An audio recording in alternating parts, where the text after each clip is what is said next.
আজ পুরো পৃথিবীতে নানান ধরনের মুভি মুক্তি পায়, কিন্তু আপনি কি জানেন পৃথিবীতে সর্বপ্রথম কোন মুভিটি মুক্তি পেয়েছে এবং এটা পরিচালককে?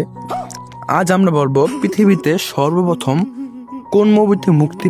ওয়ার্ল্ডে ফার্স্ট যেই মুভিটি রিলিজ দেওয়া হয় তার নাম হলো দ্য সুরতি দ্য লুজেন লুমিয়ের আলিও।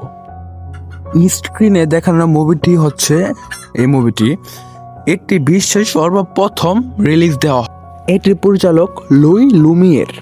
মুভিটির দৈর্ঘ্য ৪৫ সেকেন্ড। মুভিটি ফ্রান্সের প্যারিসে ২৮শে ডিসেম্বর ১৮৯৫ সালে রিলিজ দেওয়া হয়। এটাকেই ধরা হয় বিশ্বের সর্বপ্রথম পাবলিক সিনেমা। এই মুভিতে কোনো মিউজিক বা কোনো ডায়লগ ছিল না, শুধু বাস্তব জীবনের দৃশ্য ছিল।